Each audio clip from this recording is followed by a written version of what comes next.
여러분, 오늘 한 가지만 기억해 주십시오. 지금부터 5년 뒤 2031년이 되면 한국은 대만의 1인당 국민소득 1만 달러 뒤처집니다. 구매력 기준으로는 이미 3만 달러 넘게 밀렸습니다. 같은 해 대한민국 국가채무는 1789조 원, GDP 대비 58%, 지금부터 매년 121조 원씩 빚이 쌓입니다. 대만의 국가부채 비율은 올해 27.6%, 우리의 절반도 안 됩니다. 그런데 뉴스는 반도체 때문에 대만이 앞섰다고만 말합니다. 저는 오늘 여기에 정면으로 반박합니다. 한국이 대만에 밀린 건 반도체 때문이 아닙니다. 칩을 만드는 나라와 표를 위해 현금을 뿌리는 나라의 차이입니다. 왜 이 말을 이렇게 단호하게 할 수 있는지 오늘 돈의 흐름을 추적하는 올빼미의 눈으로 세 층에 걸쳐 이면을 분석해드리겠습니다. 그리고 이 흐름이 계속되면 5년 뒤, 10년 뒤 우리 자녀들이 살아갈 대한민국이 어떤 모습일지까지 말씀드립니다. 2026년 4월 20일 한국경제신문 논설실이 불편한 제목을 달았습니다. 한국은 왜 대만에 밀리기 시작했나? 이심기 수석 논설위원이 쓴 이 칼럼은 IMF의 2026년 4월 세계 경제 전망을 꼼꼼히 뜯어봅니다. 숫자부터 보시겠습니다. 올해 한국의 1인당 GDP는 37,412달러, 대만은 42,103달러, 대만이 약 4,691달러 앞섭니다. 작년에 한 번 역전당한 게 일시적인 일이 아니었던 겁니다. 그래도 원달러 환율이 1,460원 되니까 환율 때문 아니냐? 저도 처음엔 그렇게 생각했습니다. 그런데 환율 효과를 걷어낸 구매력 기준으로 보면 더 처참합니다. 한국 68,624달러, 대만 98,051달러, 격차가 29,427달러. 비율로는 대만이 한국보다 43% 더 잘 삽니다. 같은 돈을 벌어도 대만 국민이 더 넉넉하게 쓰고 있다는 뜻입니다. 이건 환율 탓으로 돌릴 수 없는 구조입니다. 더 무서운 건 성장률입니다. 올해 한국 1.9%, 대만 5.2%, 2배가 훨씬 넘습니다. IMF 보고서의 한 대목을 반드시 기억해 주십시오. IMF는 한국과 대만을 모두 AI 투자 붐과 기술 제품 수요의 수혜국으로 분류했습니다. 같은 반도체 바람을 맞고 있는데 대만은 그걸 성장과 소득으로 연결하고 있고 한국은 못하고 있다는 겁니다. 여기서 화가 나지 않으면 이상한 겁니다. 삼성전자도 SK하이닉스도 사상 최대 실적을 내고 있습니다. 그런데 왜 우리 지갑은 얇아지고 나라 빚은 늘고 있습니까? 칼럼은 원인을 세 가지로 짚었습니다. 내수 부진, 반도체 의존의 양면성, 그리고 생산성 양극화. 오늘은 여기에 두 가지를 더해서 5층으로 이면을 뜯어보겠습니다. 나머지 두 가지는 칼럼도 차마 다 말하지 못한 대목입니다. IMF 분석에 따르면 2020년부터 2024년까지 한국의 민간 소비 증가율은 연평균 1.3%, 같은 기간 실질 GDP 증가율 2%에 못 미칩니다. 쉽게 말해 나라 경제는 2% 자라는데 가계 소비는 1.3%밖에 안 늘었다는 뜻입니다. 성장의 온기가 가정으로 내려오지 않고 있습니다. 이 데이터를 보고 정부는 뭘 했는가? 돈을 뿌렸습니다. 팩트 체크합니다. 2025년 이후 뿌린 돈의 규모로는 2025년 민생회복 소비 쿠폰 약 13조 원 지급, 전 국민 15만 원, 소득 하위 90%는 최대 25만 원, 2026년 예산안 지역사랑 상품권에 1조 1,500억 원 편성, 연 발행 규모 24조 원, 2026년 농어촌 기본소득 시범사업 1,703억 원, 인구 감소 지역 24만 명에게 월 15만 원, 2028년 본사업으로 확대 예정, 2026년 1차 추경에도 추가 민생지원금과 지역화폐 발행 확대 포함. 이렇게까지 뿌렸는데 효과는 어땠는가? 한국조세재정연구원은 우리나라 최고의 국책연구기관입니다. 이 기관이 2020년에 낸 보고서에서 이렇게 결론 내렸습니다. 양쪽 도시가 모두 지역화폐를 발행하면 효과가 서로 상쇄되어 국가 전체적으로는 경제 활성화 효과가 전혀 없다. 발행 비용과 소비활동 불편만 남는다. 쉽게 풀어드리겠습니다. 내가 천안에서 쓸 돈을 지역화폐 받아서 천안에서 쓰고 내 이웃이 평택에서 쓸 돈을 지역화폐 받아서 평택에서 쓰면 전체 소비는 늘지 않습니다. 늘어난 건 딱 하나, 10% 할인해준 세금 부담뿐입니다. 나라살림연구소는 더 뼈아픈 지적을 했습니다. 2026년 예산안에는 부처가 우선순위를 정해 제출한 게 아니라 국회에서 의원 개별 요구에 따라 신설된 사업이 대부분이라고요. 지역구 표를 의식한 선심성 예산이 대거 끼어들었다는 뜻입니다. 그 결과가 무엇인가? 2026년 예산은 사상 처음 728조 원, 2025년 대비 8.1% 증가. 지난 정부의 긴축 기조를 버리고 확장 재정으로 돌아선 첫 해입니다.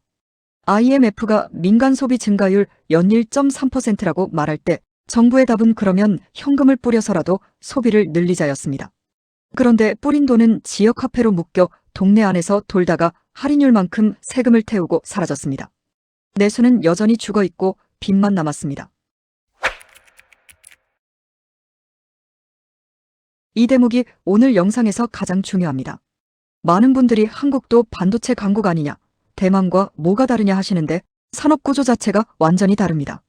대만의 반도체, 삼각편대 생태계.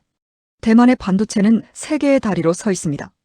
첫째, 파운드리, TSMC. 글로벌 파운드리 시장 점유율 60% 이상. 전 세계 AI 반도체, 애플칩, 엔비디아 GPU의 대부분을 찍어냅니다. 둘째, 팹리스, 미디어텍, 노바텍, 리얼텍 등. 공장 없이 설계만 합니다.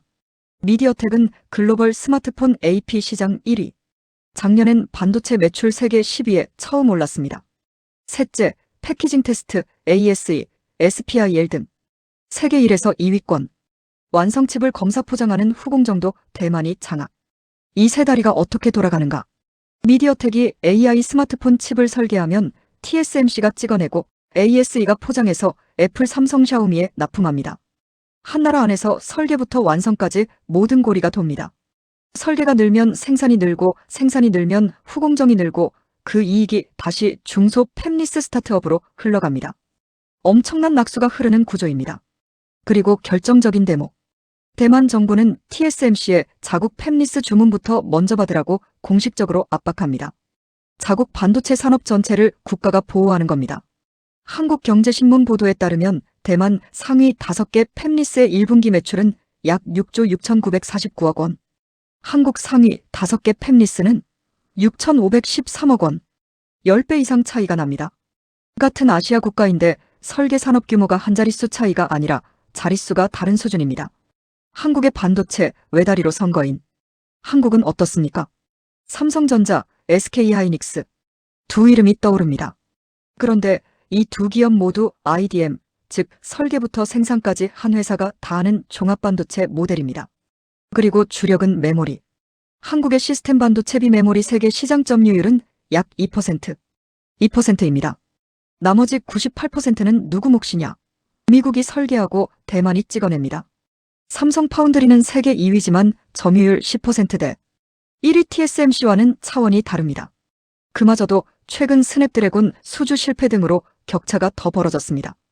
더 심각한 건 설계 생태계입니다. 한국의 팹리스 스타트업들은 하늘의 별 따기라는 말을 씁니다. 왜? 국내 팹리스가 삼성 파운드리에 생산을 맡기려 해도 우선순위에서 밀리고 TSMC에 맡기려 해도 대만 자국 팹리스부터 받으라는 정부 압박 때문에 차별받습니다. 결국 한국 팹리스는 설계에도 찍어낼 곳이 없습니다. 쉽게 비유하면 이렇습니다. 대만은 씨 뿌리는 농부, 농가는 소, 수확해서 포장하는 일꾼이 한 마을에 다 있습니다. 한국은 농가는 소만 2마리 있는데 그 소가 거의 자기 놈만 갈고 동네 농부들은 소를 빌리지 못해 씨도 못 뿌리는 상황입니다.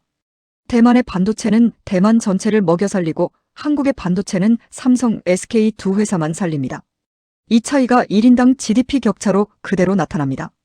대만에서는 TSMC가 벌어들인 달러가 미디어텍에, 리얼텍에, 수백 개의 중소팹리스에 다시 그 직원들 가게로 흘러갑니다.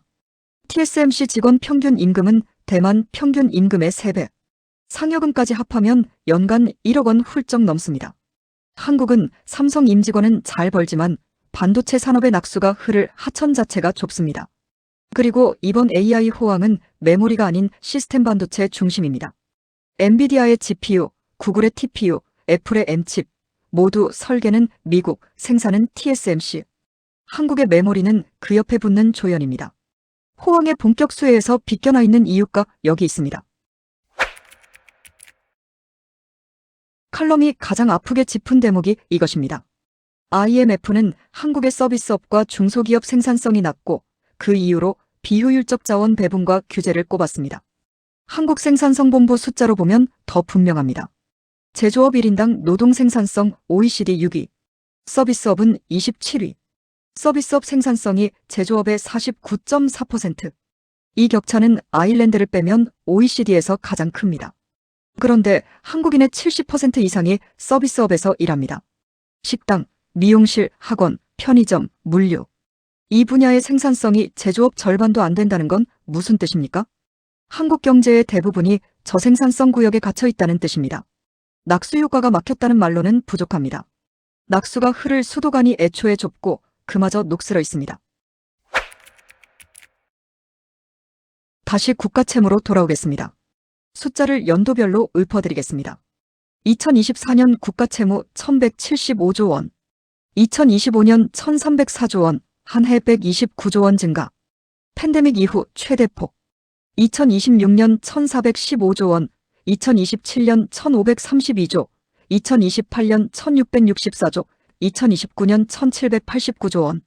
앞으로 4년간 연평균 121조 원씩 빚이 쌓입니다. GDP 대비 비율은 올해 49.0%에서 2029년 58.0%로. 그리고 정부는 2028년 채무 비율을 2024년에는 50.5% 전망으로 내놨다가 56.2%로 올려 잡은 전례가 있습니다. 이마저도 낙관적 전망이라는 뜻입니다. 대만과 비교해 보겠습니다. 대만의 올해 국가부채 비율은 27.6%. 한국의 거의 절반입니다. 왜일까요? 대만은 고부가가치 산업을 키워 세금을 많이 걷는 방식으로 재정을 운영합니다. 한국은 고부가가치 산업은 삼성, SK 두 회사에 편중되어 있고 나머지 부족분을 메우기 위해 국채를 찍습니다. 그 국채로 현금을 뿌립니다. 그 현금은 효과 없이 소멸됩니다. 빚만 남습니다. IMF는 한국의 국가채무가 고령화와 맞물려 급속도로 악화될 것이라고 경고했습니다. 2030년 정부 부채가 GDP 대비 59%. 지금 40대 50대 분들이 은퇴할 때쯤 우리 자녀 세대가 세금으로 그 빚을 갚아야 합니다. 여기서 한 가지 짚고 갑니다. 복지 자체가 나쁘다는 말이 아닙니다. 취약계층 지원, 저소득층 안전망. 이건 국가의 의무입니다. 문제는 전 국민 25만 원 같은 방식의 보편적 현금 살포 효과가 이미 연구로 부정된 지역화폐 24조 원 발행, 의원들이 지역구 표심을 위해 끼워 넣은 선심성 예산. 이런 낭비성 지출이 진짜 필요한 복지 재원까지 갉아먹고 있다는 겁니다. 바다 건너 TSMC 직원은 AI 시대의 상여금을 받고 있을 때 우리는 정부가 나눠준 15만 원짜리 지역화폐를 동네 식당에서 쓰고 있었습니다. 그 차이가 1인당 GDP 4,691달러입니다. 마지막 층입니다. 대만의 TSMC는 1987년 모리스 창이 창립했습니다. 대만 정부가 처음 지분을 넣었고 30년 넘게 일관된 정책으로 파운드리라는 새 산업을 키웠습니다. 정권이 바뀌어도 반도체 산업 정책은 그대로 갑니다. 한국은 어떻습니까? 정권이 바뀔 때마다 산업 정책이 뒤집힙니다. 탈원전했다가 친원전했다가 부동산 규제 풀었다 조였다. R&D 예산 깎았다 다시 늘렸다. 4년, 5년 주기로 모든 게 바뀝니다. 대만이 40년 걸려 만든 것을 한국 정치는 40개월도 지키지 못합니다. 그리고 모든 정권이 빠지는 유혹이 있습니다. 표. 당장 표를 얻으려면 산업장기 투자보다 현금 살포가 훨씬 빠릅니다. 3천억 들여 AI 반도체 팹리스 하나 키우는 것보다 3천억을 25만 원씩 쪼개 120만 명에게 뿌리는 게 선거에 훨씬 유리합니다. 이 유혹 앞에서 무너진 게 지난 10여 년의 한국 정치입니다. 여야가 따로 없습니다. 여당이 뿌리면 야당은 더 뿌리겠다고 공약합니다. 2026년 예산 심의 때도 여야 모두 지역구 민원성 예산을 끼워 넣는데 급급했습니다. 나라살림연구소가 지적했듯 부처의 우선순위가 아니라 국회의원 개별 요구로 신설된 사업들이 쌓였습니다. 대만은 국민당도 민진당도 정권이 바뀌어도 TSMC를 지켰습니다. 한국은 어느 당이 집권해도 표를 위한 현금 살포를 멈추지 못합니다. 이게 본질입니다. 반도체는 원인이 아니라 결과입니다. 원인은 정치입니다. 저는 오늘 이 영상을 비관론으로 끝내고 싶지 않습니다. 대한민국은 한강의 기적을 만든 나라입니다. 1960년대 1인당 국민소득 100달러에서 출발해 지금 37,000달러까지 왔습니다. 아무것도 없던 나라가 세계 10위권 경제대국이 됐습니다. 그 기적은 누가 만들었습니까? 반도체 한 산업이 만든 게 아닙니다. 조선소에서 배를 만들던 용접공, 구로공단에서 실을 감던 여공, 새벽시장 좌판 아주머니, 중동 사막에서 땀 흘린 건설 노동자, 그리고 수십 년 동안 일관된 산업정책을 밀어붙인 관료와 기업인, 이들이 함께 만든 겁니다. 그런데 지금 우리는 그 유산을 까먹고 있습니다. 금명과 교육으로 세운 나라를 현금살포와 4년짜리 정치로 갉아먹고 있습니다. 부모 세대가 밤낮 없이 쌓은 달러를 지금 세대가 지역화폐 10% 할인 쿠폰으로 바꿔 쓰고 있습니다. 대만에 밀린 것은 치욕이 아닙니다. 치욕은 그 원인을 알면서도 고치지 않는 일입니다. IMF는 2031년 한국 1인당 GDP를 46,019달러, 대만을 56,101달러로 전망했습니다. 1만 달러 격차. 이 숫자는 예언이 아닙니다. 우리가 지금 이대로 가면 받게 될 청구서일 뿐입니다. 바꾸면 숫자도 바뀝니다. 칼럼은 마지막에 이렇게 못 박았습니다. 지금 반도체 우왕에 취해 있을 때가 아니라는 경고 신호로 봐야 한다. 저는 여기에 한 줄을 더 붙이겠습니다. 한국이 대만에 밀린 게 아닙니다. 한국은 지금 표를 위해 나라 곳간을 허무는 정치와 싸우고 있습니다. 국민이 이 사실을 알아야 정치가 바뀝니다. 정치가 바뀌어야 산업이 바뀝니다. 산업이 바뀌어야 5년 뒤 우리 자녀가 대만 청년에게 뒤처지지 않습니다. 이슈의 이면을 읽고 미래를 예측한다. 그것이 올빼미의 눈이 세상을 보는 방식입니다. 그리고 이면을 아는 국민이 많아질수록 나라는 반드시 제자리를 찾습니다. 오늘 이 이야기가 마음에 와닿으셨다면 구독과 좋아요, 알림 설정 부탁드립니다. 댓글에 의견을 남겨주시면 다음 분석에 반영하겠습니다. 다음 이슈에서도 표면이 아닌 이면에서 뵙겠습니다. 올빼미의 눈이었습니다. 감사합니다.